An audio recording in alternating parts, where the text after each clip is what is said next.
দেখুন, জামাত ইসলামীর যে 5 দফা দাবি নিয়ে কর্মসূচি ঘোষণা করা হয়েছে, এটা কোনো সরকার পতনের কোনো আন্দোলন নয়।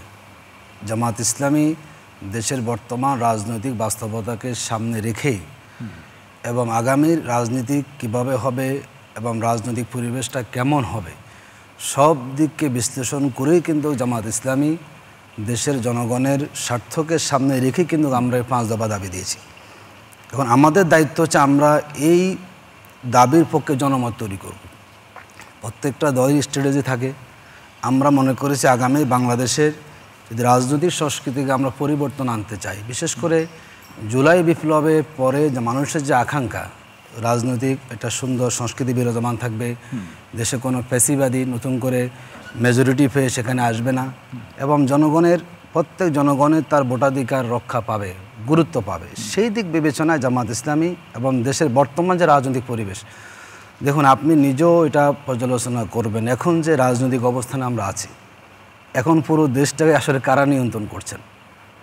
বিদ্যমান অবস্থা আমরা তো জানি যার যতটুকু সুযোগ আছে সবাই করছে। না, রাজনৈতিক বলতে পেশি শক্তি, কালো টাকা বলেন এবং যারা নির্বাচনকে যারা প্রভাবিত করে যে সুযোগগুলোতে, জামাতের পিআর পদ্ধতিটা মূলত আসছে যাতে করে নির্বাচনের পরিবেশটা সুন্দর থাকে।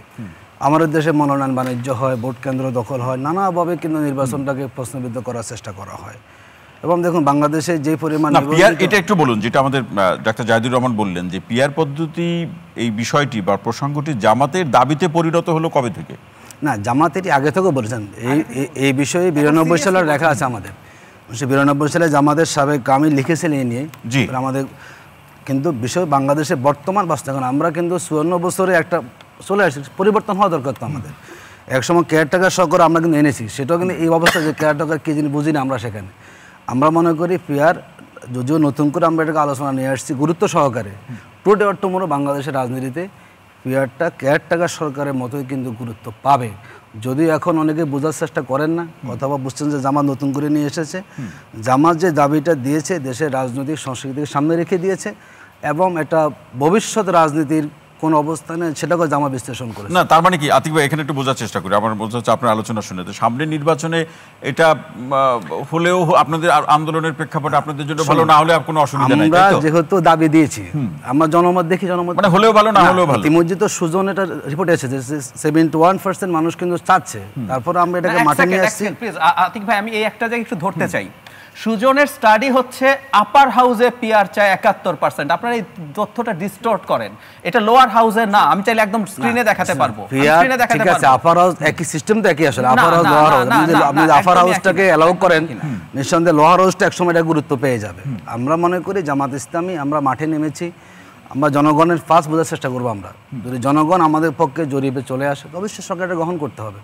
আমরা জনগণের মতামতের বাইরে কিছু করবো না। আমরা জনগণের রিসিভ করে না, জামাত ইসলামের দাবিটা জনগণ রিসিভ করেছে, দেশের সিভিল সোসাইটি তারা, তখন জামাত ইসলামীটাকে আরো বেশি ফোকাস করবে একটা দাবি।